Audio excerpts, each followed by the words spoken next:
So today we start a new chapter which we call implicit differentiation.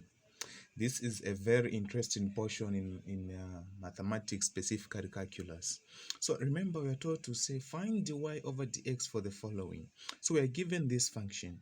With implicit differentiation, we take into consideration each term. So if you look at this term y squared, how can I differentiate this? You see that I'm going to use power law. If you look at x squared, I'm going to use power law. If you look at this term 4xy, I'm going to use product rule because x and y are multiplying. And if you look at 7, this is just a 0 when we differentiate. So let's go. But when I differentiate each term I differentiate must be given by the d. If I differentiate y, I must denote dy. If I differentiate x, I must denote dx. So let's go. When I differentiate this term, it's going to be what? 2y to the power 1. But I've differentiated y, so it will be dy there. Then I proceed. I differentiate this term, which will be 2x. Hence, I've differentiated with respect to x, so it will be dx. Then I come here, I put a 4 outside like that. You know, product rule, the way it goes. I maintain the first one, x. I differentiate the second one. But I've differentiated y, so here I'll put dy. Then I say addition. I maintain the second one. I differentiate the first one. But I've differentiated x, so it will be dx. And when I differentiate this one is a 0, so this now is equal to 0. Once I do that now, just let me try to expand and simplify.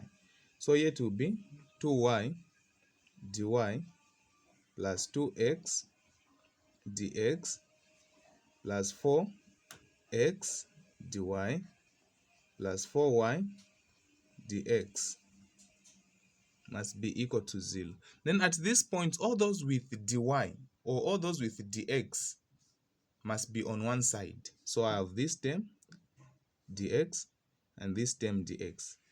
And this with dy must go to the other side of the equation.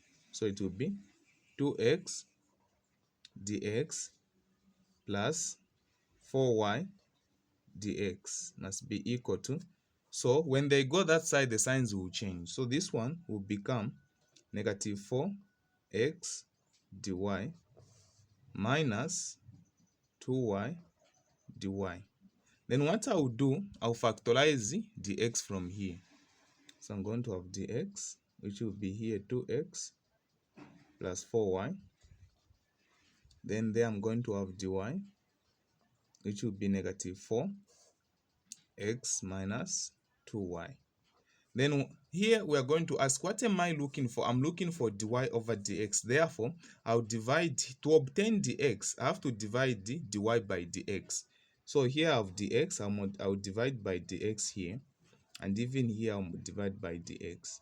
But this dx and this dx will disappear. So I'm going to have 2x plus 4y must be equal to what? Negative 4x minus 2y, then dy over dx. But dy over dx must be on its own. So again, I'll divide by negative 4x minus 2y over negative 4x minus 2y. Hence, my dy over dx must be equal to 2x plus 4y over negative 4x minus 2y. So that is my dy over dx.